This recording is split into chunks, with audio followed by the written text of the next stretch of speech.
Hey everybody, welcome back to the channel. Today we are expanding our gardens and we're going to be putting in some new raised beds, and I thought it would be really great to do a video to show you guys exactly how we do it. It's incredibly easy. We're doing no dig, no till, and we're using some permaculture principles to do this the easy way, not the back-breaking way. So stick around and I will show you guys how it's done. Oh, by the way, if you are new to the channel, welcome. We are Lauren and Daniel Valentine, and if you are returning to the channel, you might notice we changed the name.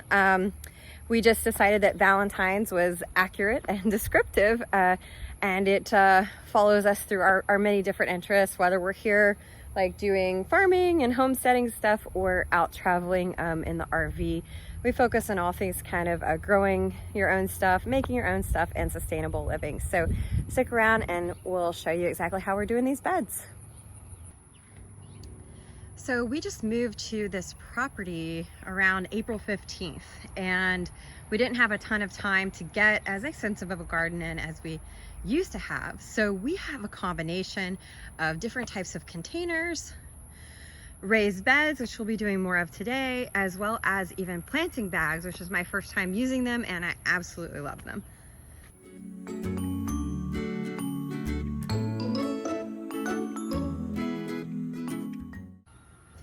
So the first thing that we're going to be doing is placing down cardboard beneath the raised beds to act as a barrier.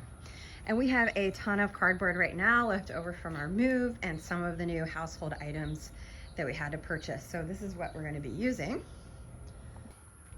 The reason that cardboard works so well for this is it's going to break down and biodegrade, but all of the weeds and grass will have been stifled out before that happens. So we're not using any plastics or any weed barriers that are not really an environmentally friendly option. So we're still using permaculture principles.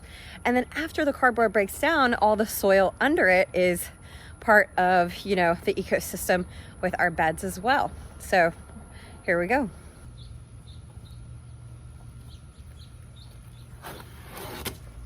So what you want to do is look for cardboard that is free of ink or dyes or stains or stickers. Just do your best, and then you want to rip off any of the tape or the labels that you can do, because you don't want that stuff breaking down and then going into your garden bed.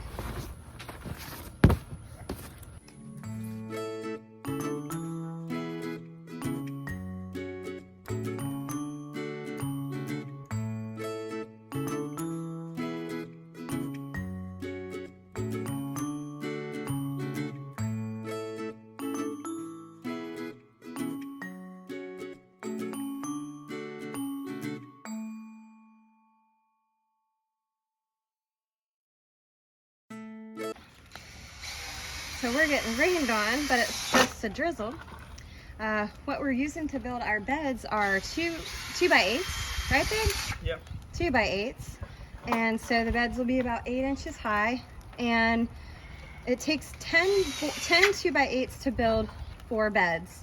And the nice thing about it is you already have the 8-foot sides, and then you only have to make really a few cuts for the end pieces. And so Daniel's just pre-drilling the decking screws that we're using to put these together, and we just put them together in a triangle.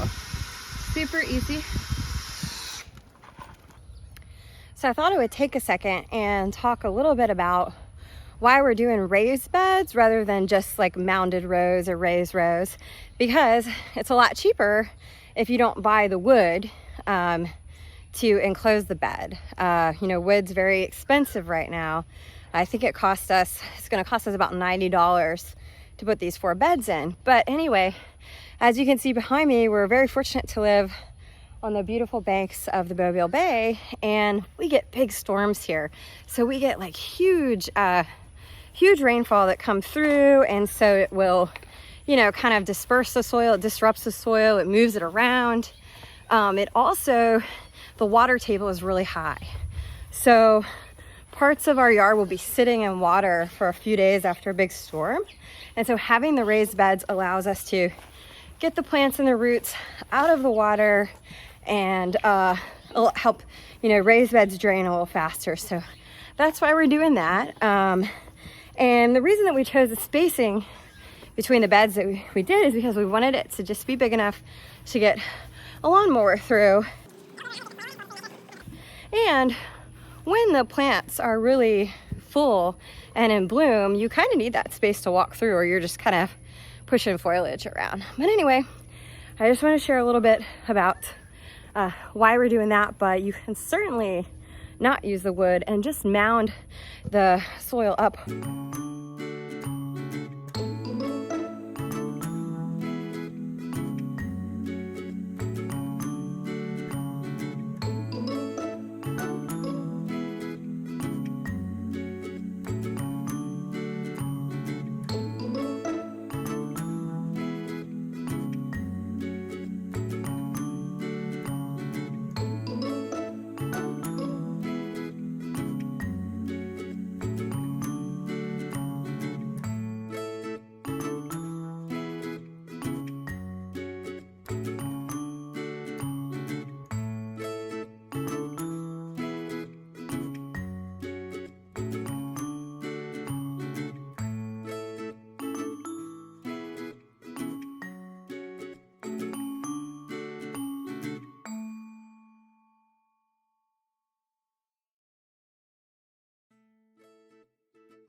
One of the things that we found is it's a lot easier to position the cardboard if you just put a few staples from the cardboard into the bottom of the bed, and then go around with a razor and just use the guide of the edge of the bed to cut the cardboard flush to the sidewalls.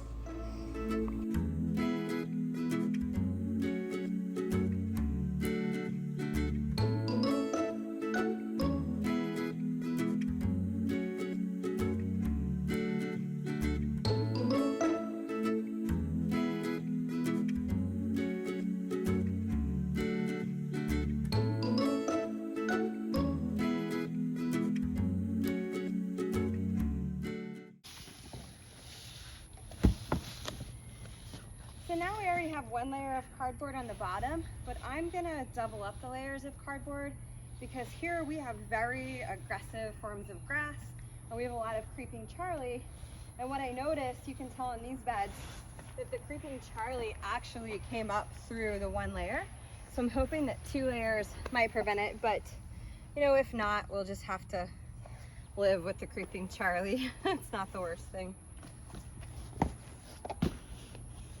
So we'll just this cut.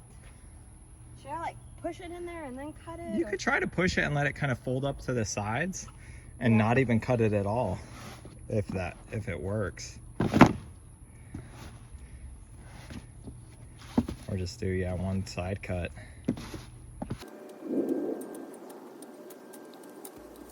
We were really lucky because the people who previously had this property had a lot of compost and soil piles already, and it was quite healthy, so that's what we're using. So it's the next day now. We decided to take a break last night, and the very last thing that we're doing here is just filling these beds with soil. Now I know they're called no dig. What that means is we did have to, dig some soil to get it here, but once we have it all in place, we're not going to be tilling or disturbing the soil. We'll just put like compost and other amendments on top. And because organisms will establish a home there, and we don't want to damage that fragile ecosystem. So we're just going to finish up here with these beds, and that'll be it.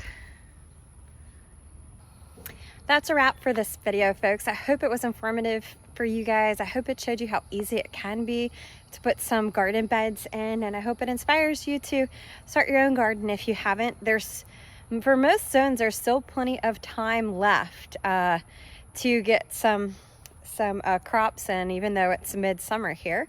And please stick around and subscribe. I am going to do a garden tour video so you can see just what it is that we're growing, as well as a video about what I'm planning to fill in these other beds with. So thanks again for being here, and I hope it was helpful, and I'll see you on the next one.